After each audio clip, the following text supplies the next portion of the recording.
Hi, welcome or welcome back to Seen and Heard Live, our Hartford stage broadcast, our way of connecting with all of you while our theater is shuttered, at least for the moment. I'm Amelia Ben-Susan, Artistic Director, and I welcome you all today.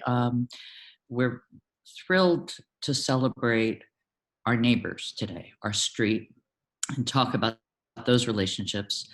But today is a little different given the moment we are in our nation.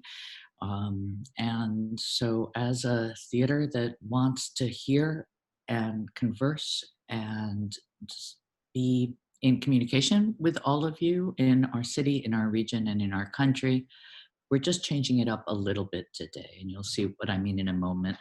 Before I get started, Scott, would you do us the honors of once again going through our Zoom protocols and encouraging everyone more than ever this week to please ask questions throughout. But over to you, Scott. Thanks, Amelia. Hi, everybody. I'm Scott. I work at Hartford Stage. Thanks for joining us tonight. If you're joining us via Zoom or via Facebook Live, we want to let you know that this is a conversation that we want to be in dialogue for. So if you have questions, comments, thoughts, ideas, please go ahead and utilize the chat feature, or if you're on Facebook Live, write a comment. We won't be monitoring those all night and bringing your thoughts and questions and ideas into the conversation. And then we'll also use the Q&A feature. So those are two things that we'll utilize tonight. But thanks so much for being here with us. And back to you, Amelia. Thank you. So I said this week is different. Every week thus far, and I'm not counting weeks anymore. We've started with a scene from a play or a song and celebrating the tradition of the literature and scores of our craft of the theater. So I'll admit to you that for me, there's always been an enormous commonality between religion and theater. So forgive me. I hope I don't offend by saying this, but in both cases, in religion and in our practice, we are looking to connect with each other through communal spaces. So be it a classroom, a rehearsal room, a theater, or a house of worship, it's there where we find each other and find community. So today, given everything that is being revealed, that is being felt in our country at this moment, instead of starting with a scene, I'm asking my dear friend and colleague and wonderful neighbor, the very Reverend, I don't want to call you Lena. I want to give your proper title, so I'm catching myself. The very Reverend Dean Miguelina Howell from Christ Church Cathedral. So I'm asking Lena to join me. First off, hola querida amiga, gracias. Bienvenida. Thank you so much for being here with me. Thank you so much, Amelia. You know, you're in many ways my first friend in Hartford. So, and you know, I was gonna just start us off by saying, in my tradition and how I was raised, in we joke in my family it's Jewish, right? Because we're not quite. Thank you, Lena. But there's the idea of tikkun olam, of repairing the world. And that the world is not complete, that the world is broken, and that our job while we are here is to work on its repair with each other and with the Spirit. So I am really grateful for the fact that Lena could join us, because all our different forms of practice, our different forms of faith are all, I think, joined in this common desire for connection and caregiving and thinking of the other, and not thinking of the other as the other, but as of ourselves. So Lena, thank you. You're here to start us, and then we'll talk about our blog, but you're going to offer up a meditation and prayers of remembrance as we stand in solidarity with all who are suffering at this time due to police brutality and systematic and systemic and systematic racism. So Thank you, Melia. thank you, Lena. These are indeed anxious times. Not only are we in the middle of a global health crisis, which brings its own sets of challenges and collective trauma, but we are also experiencing a social crisis produced by the ongoing racism and white supremacy affecting the very fabric of our society. Police brutality is not a new phenomenon. Technology has allowed its ugly face to come to the surface. Lives have been lost. Pain in the homes of people of color and our allies, the pain in the streets of our cities is the new currency. I appreciate the efforts of all who are participating in nonviolent protest, advocating for an end of oppressive systems. It is my hope that the intentional and organized effort of communities such as ours will lead to profound and meaningful policy and social change. As we advocate for an end to police brutality, it is important for me to highlight my experience with the Hartford Police Department. As a faith leader who is deeply committed to justice, I'm thankful for the efforts of our police department, the efforts the police department makes to engage our communities. In our case, as a community of faith, through various programs, and particularly through Officer Rowe, our religion liaison. I am aware our elected officials are working hard to strengthen accountability, and new proposals are on its way.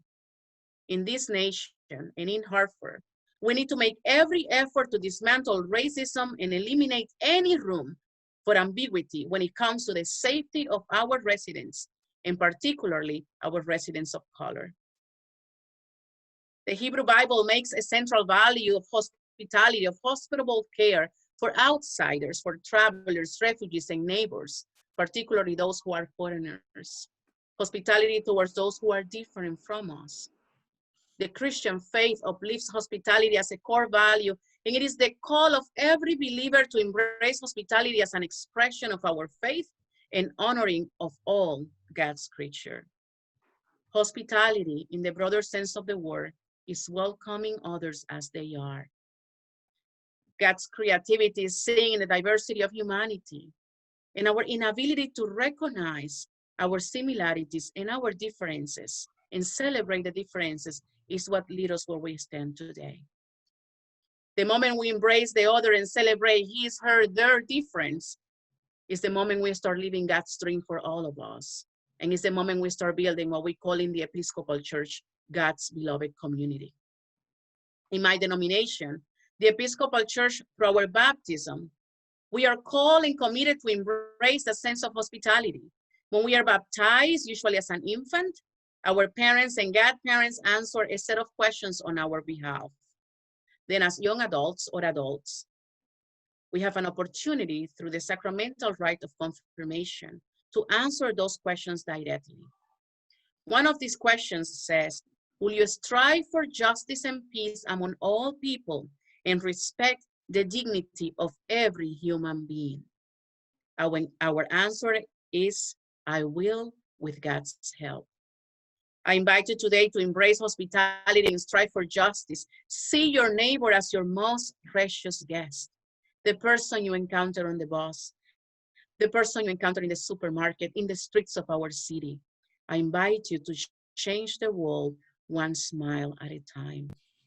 There is much work to be done. In Hartford, we are blessed with organizations like Hartford Stage, Capital Community College, Christ Church Cathedral, and others who are able to come together to build bridges. We come together from different cultures, backgrounds, ethnicity, race, with a common purpose, and that is to foster the well-being of our city. We are blessed to serve in a city where elected officials are committed to justice and racial reconciliation. Much has been done, and much more is yet to be done, and we can only improve. Together, we will continue to work not only to build our block, but to strengthen the city of Hartford through art, education, and faith. Our ongoing collaboration is a model, a beacon of hope during these difficult times. Together, we bring healing, hope, and change. We do not know what things will look like when we return to our buildings. But one thing I know, and that is that we are together in this journey of being relevant for this community in the years to come. I would like to conclude with a prayer for the human family, which I have adapted for the Book of Common Prayer. As we face the challenges of this time, as we recognize the pain of those who have lost loved ones in the hands of violence, particularly police brutality, and a prayer for this human family that is called to be one. Let us pray. Oh God, you made us in your own image and redeem us. Look with compassion on the whole human family. Take away the arrogance and hatred which infect our hearts. Break down the walls that separate us. Unite us in bonds of love. And work through our struggle and confusion to accomplish your purposes on earth. That in your good time, all nations and races may serve you in harmony around your heavenly throne. This we pray in the name of all that is holy and sacred. And we lift up, O Lord, in your presence, those who have departed by the hands of police, those who have been taken way too soon from this world, those who has left us with a thirst for justice and a thirst for unity. Amen. Amen. Thank you, Lena. And now I'm going to ask us all to just have a moment of silence as we look at the names of those we've lost.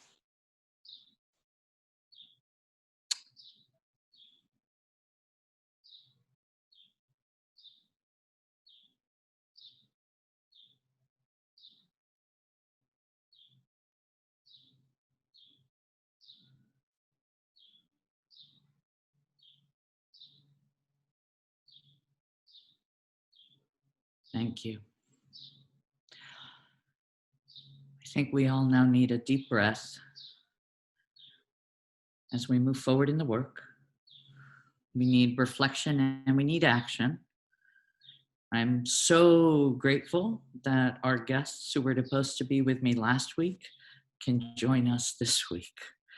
So, Lena, thank you for that blessing, for those wise words. And let me now welcome other wonderful neighbors, friends, allies, my partners here in Hartford. So let me first welcome Duncan Harris, Chief Executive Officer of Capital Community College. Welcome, Duncan. We have our street, we have our block here. Once we have Hey, Amelia, this is Scott. I'm Are we looking for struggling? Duncan in the attendee list. We're just trying to make sure. All right, He's we will here. get Give there. us 1 second. So we got, hey, you know, Lena and I can talk for hours and wait. I'm going to bring on Sarah Bronin. So I hope Sarah's there. And she's the chair of the Zoning and Planning Commission for the city of Hartford, another, and a neighbor as well in downtown Hartford. Here we go. So, hello, everybody. yay. Yay. Hi. Hi. Pastor Howell, that was very moving and beautiful and very appropriate for the day. So thank you for that. And thank you, Malia, for inviting me. I'm so grateful for this city. I've only been a resident for, a little less than a year, right? I really officially moved to Hartford in August. And the two of you and Duncan, who will eventually join us, have made me feel like I've lived here much longer than that. So thank you. There are so many ways of talking about building our street, building our neighborhood, and I really want this to be a totally open discussion between all of us, and everyone jump in as much as Zoom allows. I guess I could start us, Lena, by sort of turning to you, and what struck me so much when we first met was your vision for your building, for your cathedral, for your beautiful cathedral, and your sense of how transformative how you could transform it to make it even more relevant. Is that a fair way to put it? As we talk about, oh, there he is. I was here, but I have an alias, Gregory Harris. So I Well, guess that'll teach you. You can't hide at Hartford State, you know? It depends on who's looking for me. But yeah, I got to recognize Gregory Duncan Harris was in the building. To echo Okay. to Lena and everything, but Well, I've been for everything. Thank you. Well, welcome Gregory Duncan Harris, Okay. CEO of Capital Community College, our other neighbor. So we were just starting, Duncan, to talk about sort of Christ Church's Cathedral's vision, thanks really to Lena and your bishop, right? Sort of a tremendous visionary there as well. Talk to us a little, in case people aren't aware of what the plans are and how grateful Hartford Stage is to be a part of it, and I think how the whole city's going to gain from this. Absolutely. So first, Bishop Ian Douglas is the bishop of the Episcopal Church in Connecticut, and this initiated with his vision of calling us to be a cathedral in the 21st century. So blessed to serve alongside him. Our cathedral is the seat of the bishops of the Episcopal Church in Connecticut, and as a cathedral, one of our vocations is to engage the arts, to engage education, and to be present in the city in a way that is relevant to God's people in the 21st century in this time. We recognize and understand that our call as a church is not exclusively liturgical. It is to be present, to be a resource for all. And in that sense, we recognize that our space has been limited by the pews that we have, the pews from long time ago, a time that represented racial oppression. I think it's relevant to mention that at this time. And we are looking into the renovations of our space. The design is completed, and we are working with an Duo Dickinson, our architect, who is serving pro bono. He's an Episcopalian, a well-known architect in Connecticut and in the world. The design would allow us to have a space that can be used as a resource for everyone. We are going to have the pews removed. The design also contemplates restrooms that are up to code and larger. It will also contemplate new sound system and lighting system. And by the way, I'm very thankful for your production manager who has been assisting us and guiding us as we continue to discern how we can make this place more versatile and more flexible, that partners like Hartford Stage can have one show in a season in the middle of a sanctuary that has been in Hartford since the 1700s, since the 1800s. And our hope is to offer that space for everyone in our community. We have conversations with Dr. Harris, we have a conversation with our community partners, and we are going to be able to seat hundreds of people in a flexible way and offer that space as a center for our community, a resource, as I said before, a resource to all. And I'm looking forward to being sitting in that space that I consider sacred and holy and enjoy one of your shows, Melia. Yeah, I know. I mean, what a wonderful vision, right? And this sort of Hartford Stage's second space, if you will, and and that sort of celebration of people coming together to hear a story and to celebrate our common humanity together. I also just want to throw in, we've already started collaborating. It is thanks to Lena and Christ Church Cathedral that we instituted our Playdate program, which is our babysitting program at Hartford Stage. So you can come see a show, and the kids will be across the street. There's the wonderful church staff with the kids. And this is our first collaboration and a really exciting one for us. Sarah, we'll have to, you and Luke managed to somehow come in the evenings. Kudos to you, but we'll make sure you can take advantage of the babysitting that we offer, thanks to the church, and this notion of how our spaces can transform with each other and hold each other. Duncan, you and I have talked a little bit about space. We've also talked actually about daycare and how we can better serve, how Hartford Stage can better serve the students and the staff and the faculty at Capital Community College. I feel like we've had already great success with our established programs, which we can talk about a little bit. I just feel there's so much ahead for us. Yeah, I mean, and I wanted to thank you for convening us. And I think that when I welcomed you to town, I think you were just kind of came to town. Dr. Jeff Partridge, who is a friend to many, and who has been involved in Capitol's longstanding Hartford Heritage Program,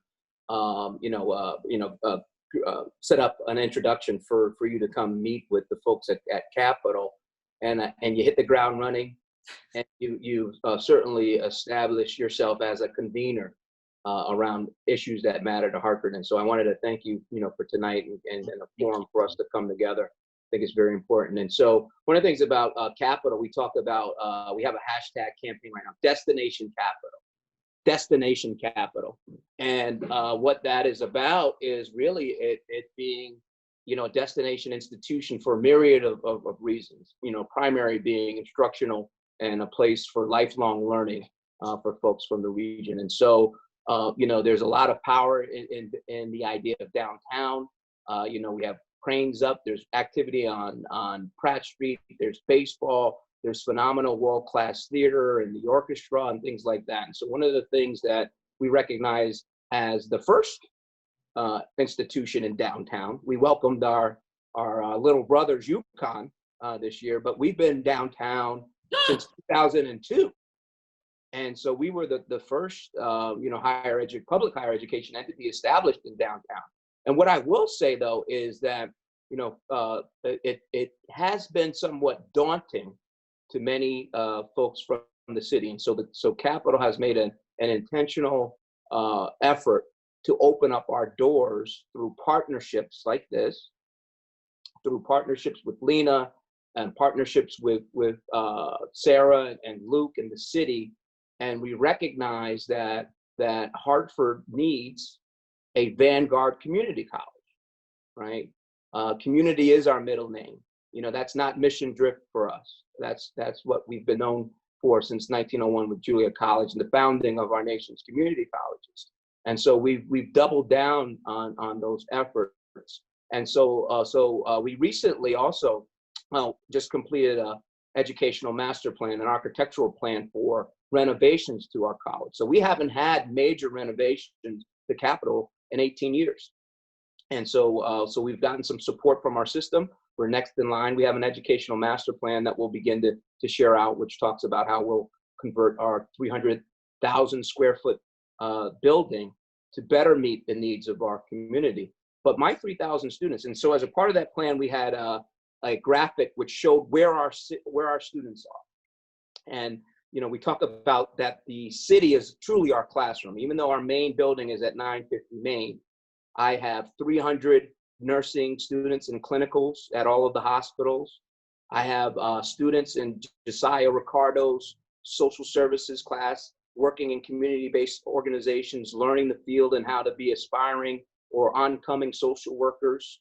I have students in our pre-apprentice and financial programs at Travelers and the Hartford and Aetna, learning the trade and to be able to have jobs to provide for themselves and their families in the financial industries. And then lastly, a part of this, and this came up this morning, we had 114 people participate in an online forum at the college this morning, 114 faculty and staff members. And a challenge was issued by a faculty member last Wednesday. I had sent out a communication, and like many of us, the leaders of organizations right now, I sent out a communication, and the faculty member asked me, was that it? What else are you going to do? And this is in light of the recent egregious assaults on humanity that we've all been subjected to. And so we convened a forum this morning. We invited a number of panelists, faculty and staff, spoke from the mind and the heart. And we talked about what Capitol was going to do in response to what we've observed of late. And what, and I'll share, and I imagine he wouldn't be upset with me sharing, but Dr. Partridge, Jeff, talked about the Hartford Heritage Project. And one of the things he suggested is that the best thing that we could do is to ensure that individuals that have been subjected to societal systemic injustice are provided with a top-notch quality liberal arts education. And that's done through partners such as the Hartford Stage. That is our class in the Wadsworth, where our students are learning about art history, or that they're at the Wadsworth or Harriet Beecher Stowe taking a class on English literature, or that they're at Theater Works or any of the, or at the Hartford Symphony, being exposed to the arts and the liberating power of the liberal arts education. And so we thank everybody for, you know, and our partners in our neighborhood. I see Lena, we've had substantive conversations about that our students are students of faith, and that they don't leave that in the Morgan Street garage, and how can we better support the faith journey of our students in order to help them complete and stay in school. So I'm very excited about kind of what we're talking about. I see Sarah, we talk about the power of the city, you know, the coalition of the willing. And I think that one of the things that's been made glaringly apparent to me, and this has been a very trying time for me over the last few months, is that the city needs us to be great. And the city needs us to lead better than we've ever led. The city needs us to weave a quilt that does not allow the most vulnerable citizens to fall through that netting. And so I'm very excited about kind of some of the things that we've begun to talk about. And depending on how we're talking, I'll go into greater detail about some of our work already that we've established with Hartford Stage and how that's been changing lives. But I think Hartford is poised. I think Capital is one of the most diverse community colleges in New England. 36% African American, 31% Hispanic, 22% white. And we're one of the most diverse community colleges in New England, and that is perhaps our greatest strength. Thank you. And we recognize that. So very excited about what we're going to talk about and some of that. No, it's wonderful. And I'm thinking of how much energy there was when your students come to Hartford Stage. We can feel it. We can feel it when the Capital community kids are in the house, and their engagement, especially if our teaching artists have already been at Capital, and you can really see the great work that our education program's doing in preparing everyone or exciting everyone, creating a certain enthusiasm around productions, and how invaluable that relationship is. So these are some of this is sort of photos of the work at Capital. And then I have been known to ambush some of these students in our lobby and ask them what they think of the show and get into conversations. So here we are, you know, Church Street, Church in Maine. Sarah, you know, the three of us have had a variety of conversations of how we can sort of share our buildings. Duncan, you said something about making our street the most happening street in Hartford, if memory serves. And we've talked about ways of increasing sort of the porousness of all our institutions and for people feeling more at home in each of our buildings, right? We had Lena's community come into a posada during our Christmas Carol, which was so wonderful. And we've had Duncan students, and we've had our artists, our actors go to Capital as well as our teaching artists. So Sarah, what more can we do? How can our three institutions play into your vision, the Commission's vision for the city? And how can we help by growing, how can we grow Main Street even further and play even better with our neighbors, as it were? Great. Yeah, so again, thanks for having me. And Main Street and Church are really at the intersection of two it's a really very important intersection. And it's because it's a sort of a 24-hour hub. It's Capital Community College during the day, and of course the workers, including workers at Upward Hartford, who are in the innovators, one of the innovation hubs within our city. And then at night, you have Hartford Stage, you have folks going to V's, you have folks going to Dish and Sorella and other restaurants. So it is actually a very critical intersection. And yet when you look at it, it really has not gotten the TLC from the street level, from the scale of the pedestrian, that it really needs. So when you're thinking on the very small scale, how do you connect people from Center Church going all the way up Main Street to your intersection, and how do you make that one coherent place where people want to go and stay? And that's actually something that the planning department is looking at right now. So there's a big effort to reimagine Main Street, and that's something hopefully everybody can get involved in. Now, you mentioned too, though, that there's a broader vision for the city, and the city just last month, the City Planning Commission, Planning and Zoning Commission, adopted a city plan. If you go to www.hartford2035.org, you'll be able to see the adopted city plan. So this was, if you haven't heard of it, hopefully most of you have, but over a year, we got input from about 2,300 people from all different walks of life, all parts of Hartford, outside Hartford as well, to try to envision the city on its 400th anniversary. And in doing that, we got a very strong sense that people not only wanted the city of Hartford to be, of course, the economic center of the region, and a place where people of all faiths and walks of life could feel welcome, but a place actually, in addition to that, where arts and culture happened. They wanted for us to be known as a center for arts and culture. Environmental sustainability and arts and culture came out very clearly as leaders in the process of consulting with people, again, primarily in the city, but also in the region as a whole. So Hartford Stage role in that is very obvious. It's one of the anchor institutions when it comes to the performing arts in our community. It has gone above and beyond, including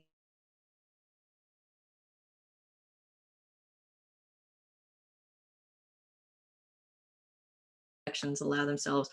So we've seen Hartford Stage try to integrate and make Hartford that home for the arts in our region, and work with other institutions increasingly to try to bring that collaboration.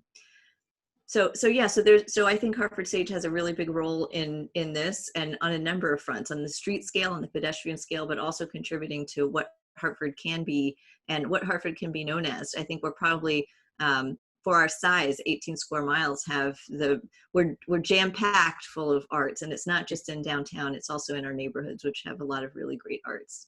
No, it's amazing. And I'm learning the neighborhoods. I mean, that's going to take a bit longer than these 10 months to really get to know the culture of each of our neighborhoods. Thank you so much, Sarah. That's really helpful. What more? So Lena or Duncan, what more would you like to see happen in your buildings? How, Lena, you've spoken a little bit about transforming your building. Duncan, you're talking about a whole renovation, and this sort of to quote Lena's words of relevance and connection of what are ways that you can see Hartford Stage or each other, the three of us as neighbors, playing well together?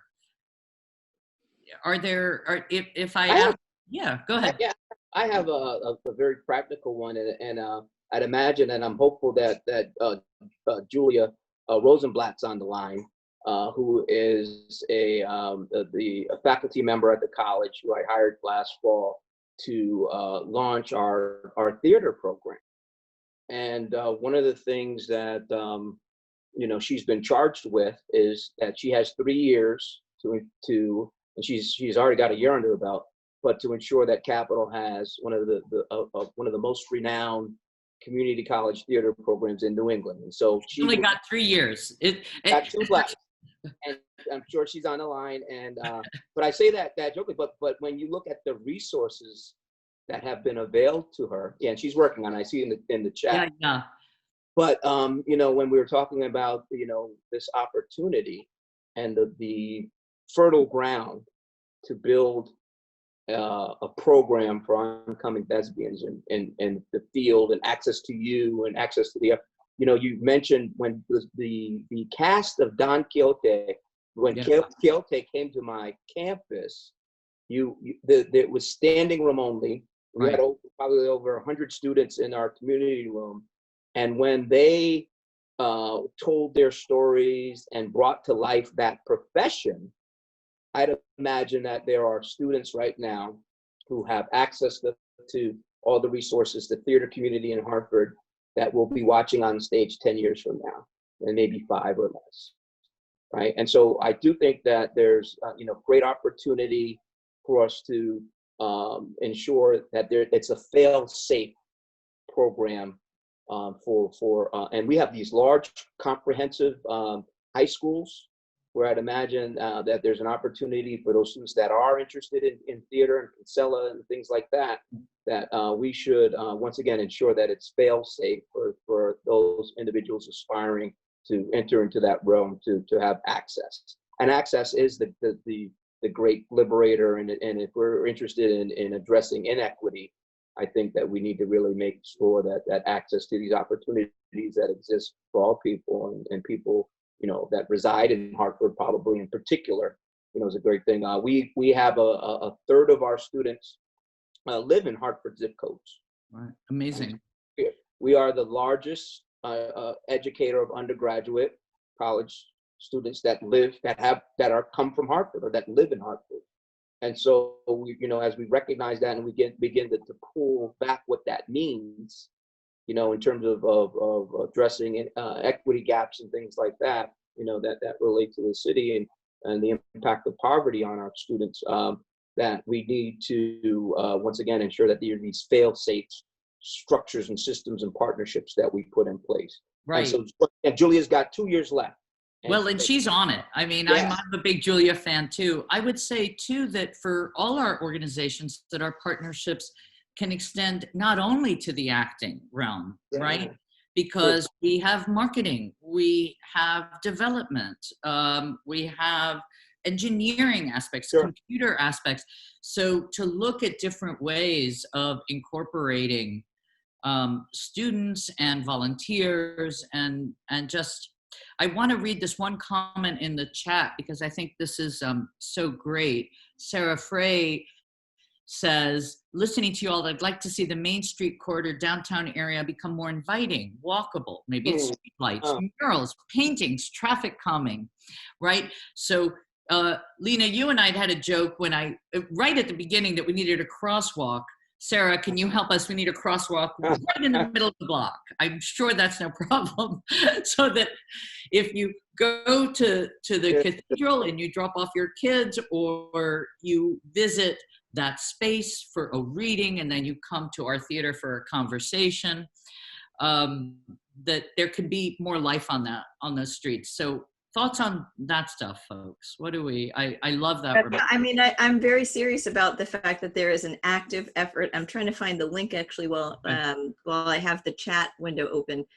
But there's a very active effort right now to rethink and redesign the street. So crosswalk may not be so far-fetched. So I invite anybody, as soon as I can find the link to the sort of updates, I would love for anybody to be involved in that, because the more voices we have, the stronger the push for pedestrianizing Main Street. And I think the reason that we're looking at it is because it has been a car-dominated street, Church Street too. It's so wide, it's all concrete.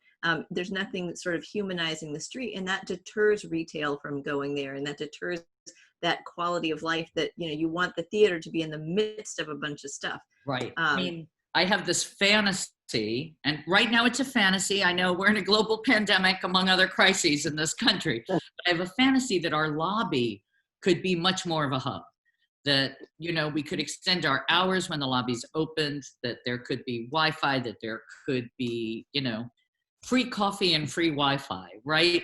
So that parishioners, students, it's very aspirational, but it's certainly something that, in terms of building our street, right? And maybe a mural on our bricks. So we've got our wonderful brick wall, but projections or a mural. And I'm just going to call out Sonia Plum pointing out dancing in the windows. It's absolutely right. Dancing in the streets. Lena, other thoughts? I don't. Well, and I think there's so much, when we sit down, we start dreaming and we make dreams happen. Collaboration makes dreams happen. I think I'm thankful that you mentioned the crossroads as something that is important for us as we speak, not only the safety of the children, but also a symbol of welcoming, a symbol of being connected as organizations in town. I can envision in our space having a job fair for students of Capital Community College. I love that. I can envision space, as I said before having a Hartford Stage show. And one thing that is important, particularly having 169 people hearing this, it's important to see Christ Church Cathedral not exclusively as a religious organization. Again, I repeat, as a resource to the community. I do not recall having a space in Hartford that will have the quality of sound and lighting and the flexible seating that we will have once our project is completed. This will be a resource that any organization, secular, religious, art organization, can take advantage of. Because again, we're here very clear that our call is to be a resource to you all. So I can envision 100 million things happening in our building as a connector, as a catalyst for change, as a catalyst for improvement, as a catalyst for dialogue and conversation. There's so much that can happen when you have the setting that is welcoming. And my hope is we have our building open on Wednesdays for worship, and we have our building open on Sundays for worship.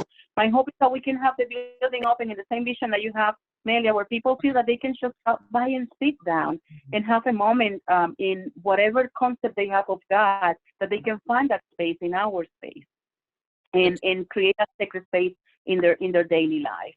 So I have a lot of dreams for whenever we are able to be back in the building. And there are so much that we can do together.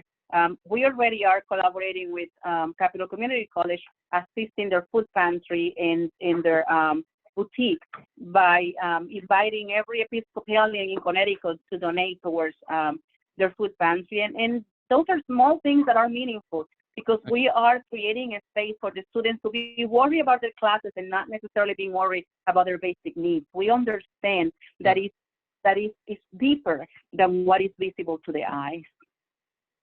Yeah, and real quick, if I could piggyback on that, I think that Capital has kind of had a push-pull with regard to the proud legacy of being in one of New England's most famous department stores. And right, so many of us who are on the line right now used to shop. I used to shop there. I grew up in the region. My brother used to work there. And so even though we've been there for 18 years, and this proud, nationally renowned community college, Vanguard Community College, some people still don't know that we're there yet. And so we've been working diligently on that. Ironically, if you were to drive by Capitol today, you'll see that there's scaffolding on the side of the walls, and we're working on finalizing our lighting project, right? And so one of the things that we'll be adding, and so we exactly what you were talking about in terms of being inviting. We've had LED lighting put under, so now that it's safe and at night and things like that, we added some color lighting, which will draw attention to, once again, this magnificent, beautiful, historic urban building that is now a college. And so we're in the midst of the lighting project. And then we were able to get approval from the Historical Society with some appropriate signage for the marquee that lets folks know that it's a community college now, a place of higher education and opportunity in downtown Hartford. And so there'll be a signage that denotes that this is a place of learning for our community. So we've recognized that. I think we've there's been some it is a transportation hub, which is a good thing. However, we've often had difficulty with our entrance meeting to Ames with regard to being a highly populated bus stop, perhaps one of the highest in the city, and a welcoming door for 1,000 students that need to arrive every morning. And so we've been meeting with the city and the DOT around that, and we've got some design principles that we think will meet both of our needs. And so, but exciting times.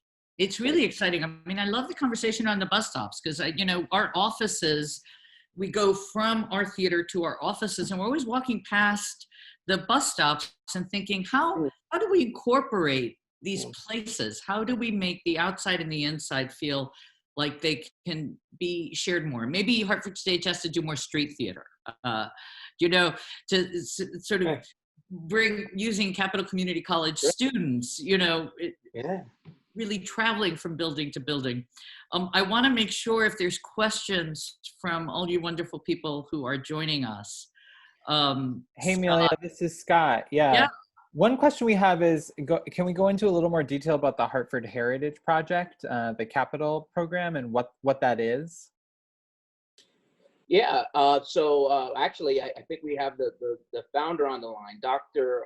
Jeffrey Partridge, who's an English faculty member at the college, worked for a number of years and had received a grant to launch into this place-based learning concept. And so once again, imagine the power of reading Mark Twain in Mark Twain's house, and how that brings to light, that literature for our students. So imagine going to the Wadsworth Museum and taking an art history class and seeing and being able to, well, not touch, but being able to see up close, the works and the genre of art that you're studying.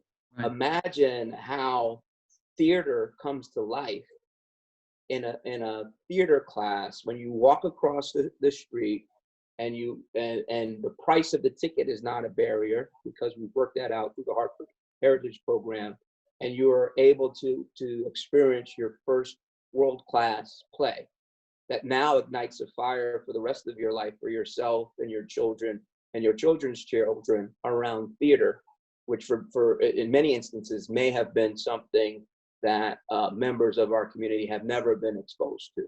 And so when we talk about Hartford Heritage Program, and the link is on in the chat, but it is the way in which we talk about the city being our classroom, and that our faculty are folding into their curriculum the richness of Hartford through the liberal arts and humanities and things like that. So the Wadsworth, even improv, working with improv now.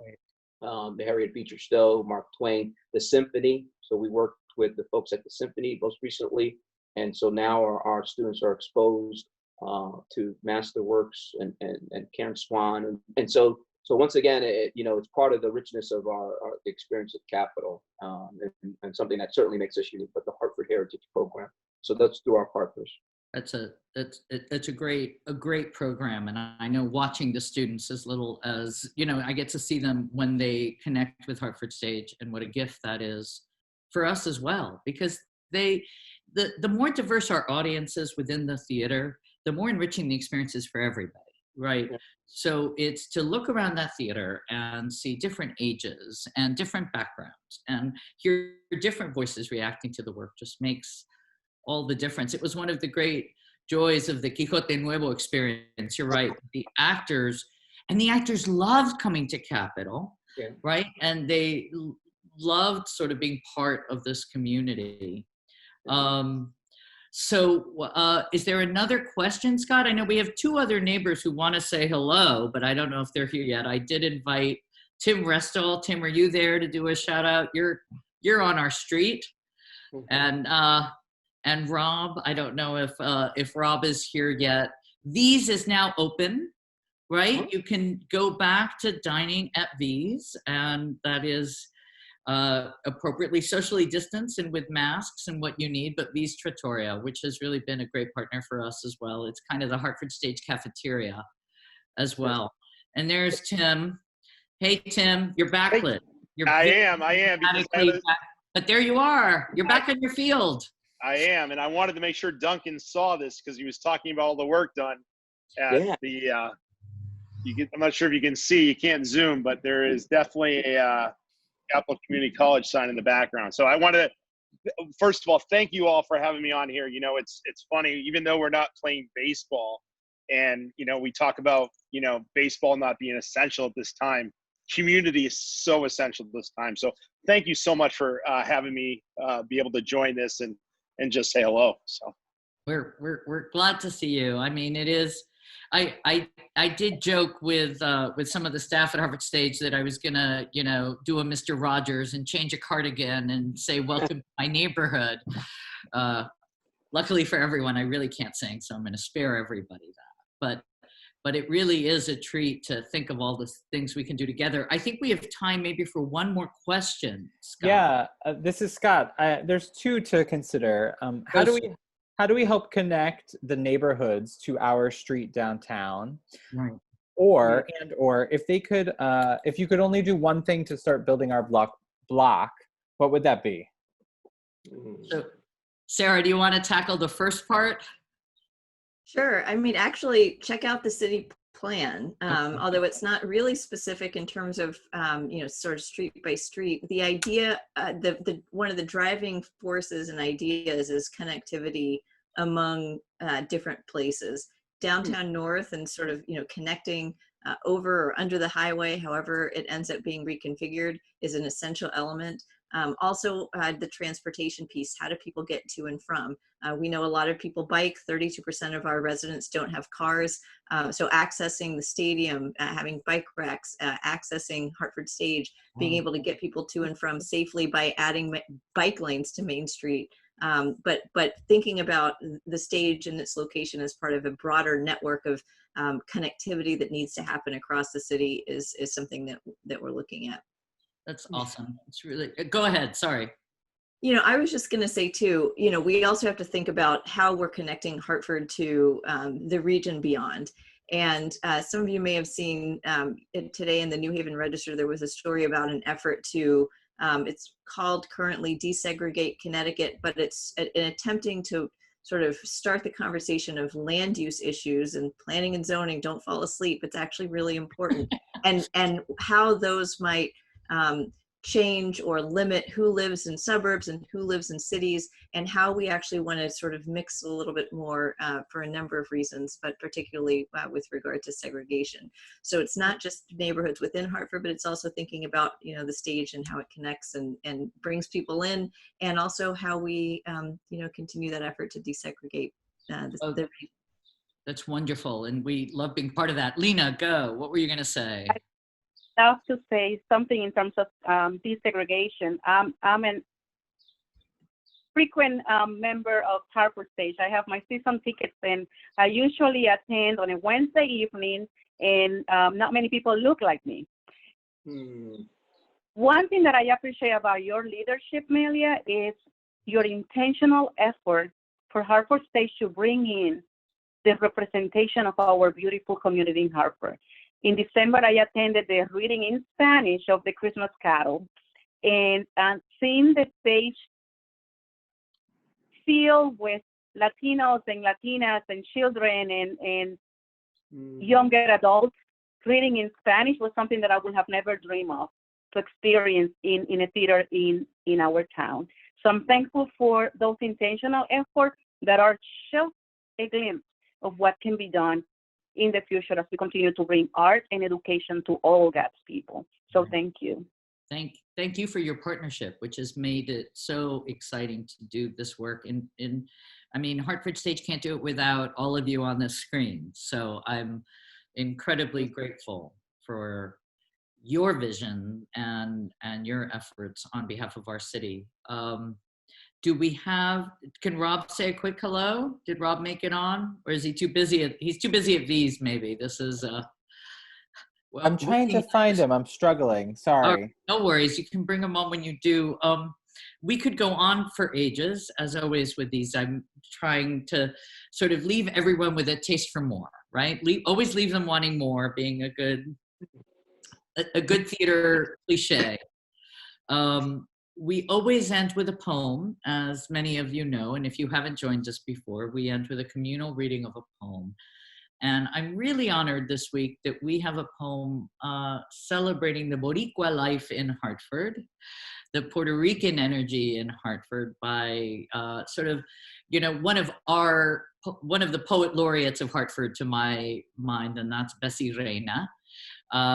So we have a wonderful poem of Bessie's that we're going to read, and I'm just going to ask folks to join us who are going to be reading.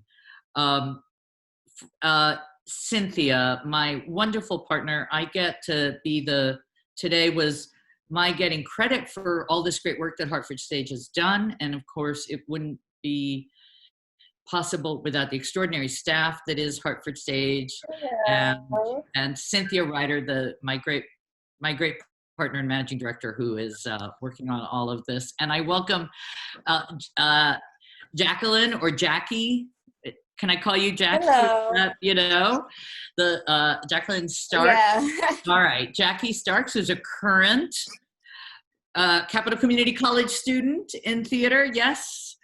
And Jackson Sheehan, are you there to join us in the reading as well? Also a current Capital Community College student who will be reading with us. And Lina, I don't know if we told you, but Jorge is reading, the Reverend Jorge Payares, paisano de Mexico, que viene, who's also reading with us. So he's the canon for Congregational Life at Christ Church Cathedral. Bienvenido, Jorge. And Jasmine, we're bringing Jasmine Gunter back. She can leave Hartford Stage physically, but we don't let her leave us. Our wonderful artistic apprentice who is on her way to Northwestern for her MFA in directing. And we're so thrilled to have been part of her journey and continue to bring her to her home in Hartford. And Vivian Naveta, and we'll welcome Vivian, who's the Director of Marketing and Communication at Capital Community College, known throughout Connecticut for her work supporting and communicating about culture and art across our state. Welcome, welcome. And lastly, Antoinette Brimbell, Professor of English at Capital Community College, who's also an extraordinary writer and a visual artist with deep ties to Hartford and New Haven. I welcome you all. Wonderful to be here to read Bessie's poem. So I will do the title and then leave it to all of you. But here is This Really Broad Street, Hartford? From Memoirs of the Unfaithful Lover by Bessie Reina. And the poem starts with a quote of Mary Oliver's: "Wherever I am, the world comes after me." A stick leaning by the front wall of the bodega, una caña, a sugar cane. What is she doing here surrounded by cigarette butts and overripe tropical fruits, which by the look of them didn't survive the voyage?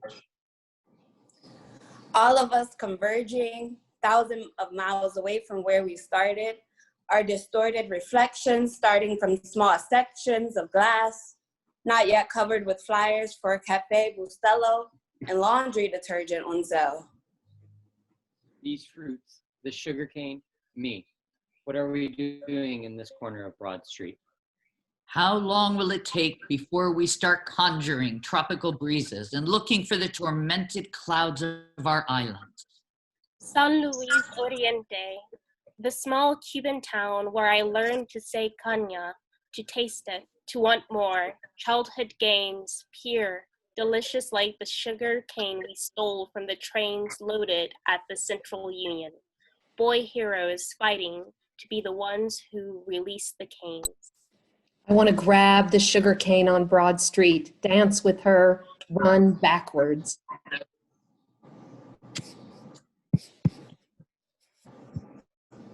Come taste me, I hear her whispering. So ton dolce. Yes, I must taste her again.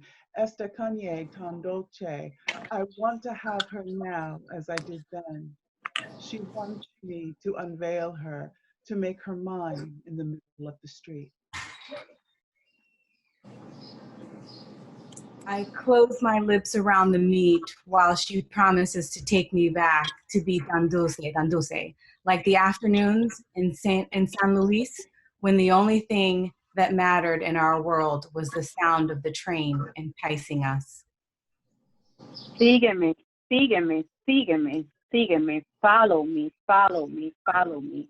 Tengo caña tan dulce, tan dulce. All right. Yes, yes. Thank you. And thank you, Bessie Reina, for that beautiful poem. Really connecting us in so many ways to current Hartford, to our contemporary life, and also to all the different places we come from. So thank you all for joining us today. As our community gathers for our final toast, turn on your cameras, turn on your microphone so we can see all of you. Yes, if you'd like to join us for our toast, please just raise your hand in the chat. Oh, I got you. Yeah. Yeah. Right? Not too bad. Got some water. Water counts. Water, juice. I'll admit, you know, Yeah. hey, it's always a highlight. And so this week we know what we're toasting to, because it's not just Hartford Stage, but it's to Church in Maine, to our wonderful neighbors on Church Street, to our city of Hartford. Sarah, Duncan, Lena, thank you so much. It's really inspiring to think of where we can all go next. And thank you to all you wonderful people who've joined us. Next week, we'll celebrate Pride. So be with us next week for Seen and Heard. And to everyone, to health and to the flourishing of our city. Cheers. Thank you. Cheers. Cheers. Cheers. Thank you so much for joining us this week. Be well. Thank you. Thank you, thank you, thank you. Thank you, thank you. Many people still coming on. I believe Rob joined us from V's Trattoria. Rob from V's. We figured you were busy working. We're all gonna come to V's. Hey, hello everybody. So nice to see all these faces. It is. It's great to see these faces. I'm trying to make my screen hold more pictures. I'm trying to bring, there's 70 people want to join us. Oh my God, join us. We're not going to, I'm staying right here. Amelia can say hello to everyone. I'm going to say hello to everyone. I'm not leaving until I've said hello to every single square.